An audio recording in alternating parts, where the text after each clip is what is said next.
आदरणीय कमलनाथ साहब जो मध्य प्रदेश कांग्रेस कमेटी के अध्यक्ष हैं और पूर्व हमारे मुख्यमंत्री हैं, और मैं समझता हूं कि उनके बारे में हम जितना बोले उतना कम पड़ेगा। आप सबसे मेरी विनती है कि गर्मजोशी से ताली बजाकर उनका हार्दिक अभिनंदन करें, उनका आप लोग स्वागत करें। साथियों,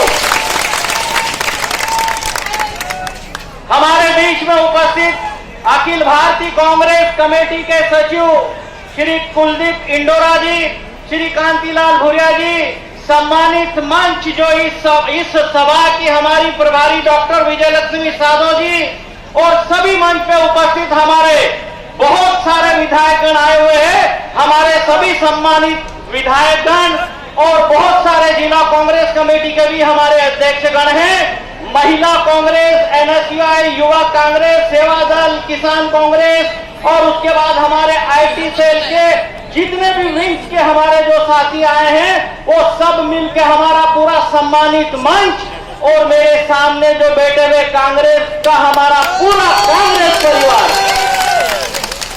और मीडिया के हमारे सभी साथियों, इलेक्ट्रॉनिक्स एंड प्रिंट मीडिया के हमारे सभी साथियों, मध्य प्रदेश कांग्रेस कमेटी के भी हमारे बहुत सारे पदाधिकारी आए हुए हैं।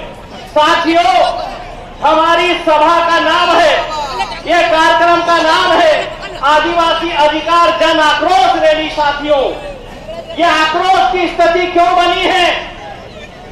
ये आक्रोश की स्थिति की देन मध्य प्रदेश की सरकार और केंद्र की सरकार के कारण ये जनता में जो आक्रोश बना है साथियों, और वो मैं समझता हूं कि हमारे पूर्व वक्ताओं ने इन सब बातों को बयां किया है। मैं प्रणाम करता हूं बिरसा मुंडा जी को, टंट्या मामा को, हिमा नायक जी को, और हमारे तमाम पूर्वजों को। साथियों, और मेरी बात शुरू करता हूं कि प्रशासन और शासन सुन ले।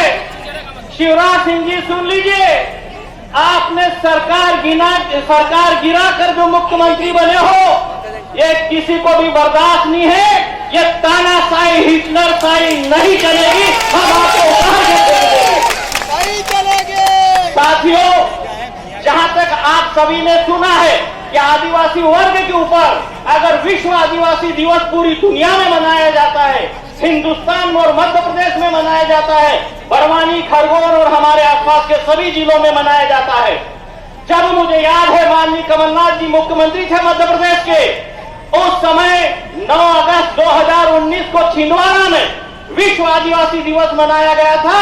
तब शासकीय अवकाश घोषित मध्य प्रदेश में किया गया था, और उसके बाद हमारे समाज को जो सौगातें दी थी साथियों, चाहे वो 25-25 हजार रुपए आदिवासी राजस्व गांव के मान्यताओं को देने की बात हो, 50 किलो और 100 किलो अनाज देने की बात हो साथियों, और उसके बाद अब यह समय आया तो शासकीय अवकाश की बात तो दूर की है, हमारे जो लोगों को आदिवासी कार्यक्रम भी नहीं करने दिए, और जहां कहीं अगर कर लिया तो हमारे आदिवासी आयोजक के ऊपर लाठियां भांजी गई, एफआईआर की गई है, और जेल की कार्रवाई उनके ऊपर की है।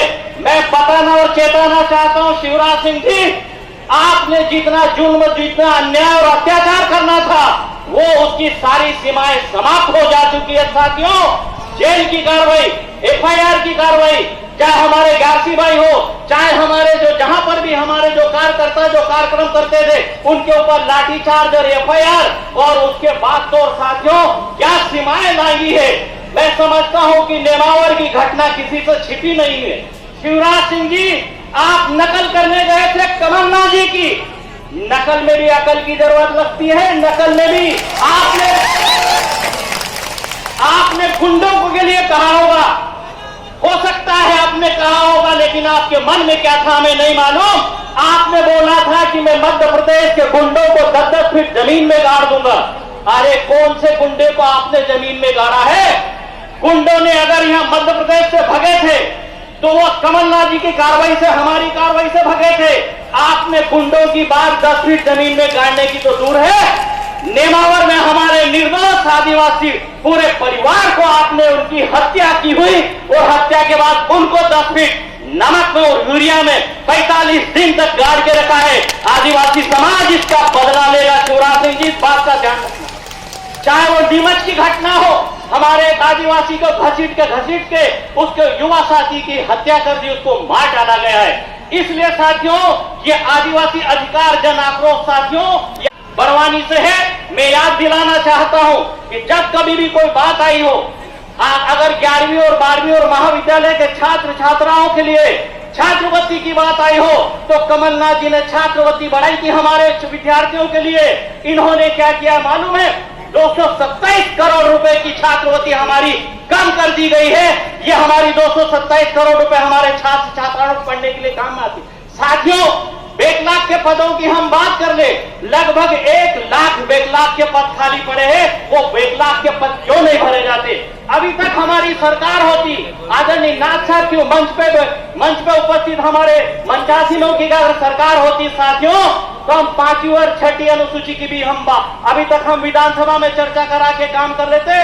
पैसा एक्ट की भी हम काम कर लेते, उस पर भी हम चर्चा करा के काम कर लेते। साथियों, हमने जितने कानून बनाए थे उनको इनने उल्टा है। इस कारण से ये जन आक्रोश है। साथियों, जहां तक ज्ञाति भाई की बात है, आप लोगों की सब किसी से डायरेक्टर तू पुकार करके बोलता है, बोले तेरे को तो मीटिंग में आने का अधिकार भी नहीं है, तेरे को मीटिंग में बुलाया किसने? इस तरह की बात कलेक्टर करता है। साथियों, वहां मंत्री भी था। मैंने जब मंत्री जी को बोला, भाजपा के 2 सांसद भी थे, जब मैंने उनको बोला कि माननीय मंत्री जी मैं आपको कोट करते हुए मैं बात कर रहा हूं, कलेक्टर फिर बीच में शामिल होता है, मंत्री की तरफ इशारा करता है। कलेक्टर बोलता कोई मंत्री नहीं, मैं मंत्री हूं। ये कलेक्टर बड़वानी जी बोले कोई मंत्री नहीं। मैंने मंत्री जी को बोला तो मंत्री जी और सिकुड़ गए, मंत्री जी और डरे। उनको लगा कि ऐसी नहीं कि मेरी नौकरी खा जाए, मेरा पद खा जाए। इतनी दादागिरी करते हैं अधिकारी और कर्मचारी। साथियों, समय आने दीजिए। ये जो नेता हमारे जो मंच पे बैठे हैं, इन्होंने साथियों कर्ज माफी की बात बोली थी, बिजली के बिल हाफ करने की बात बोली थी, 100 रुपए में 100 यूनिट देने की बात बोली थी। आज आदरणीय नाथ साहब पूरा फोल्डर बनाकर लाए हैं। मेरे पास तो 50,065 किसानों की कर्ज माफ करने की ही बात थी। नाथ साहब जो फोल्डर लेकर आए, सुन लीजिए। बड़वानी जिले में 60,303 किसानों का 283 करोड़ का कर्ज हुआ माफ। ताली बजाकर हार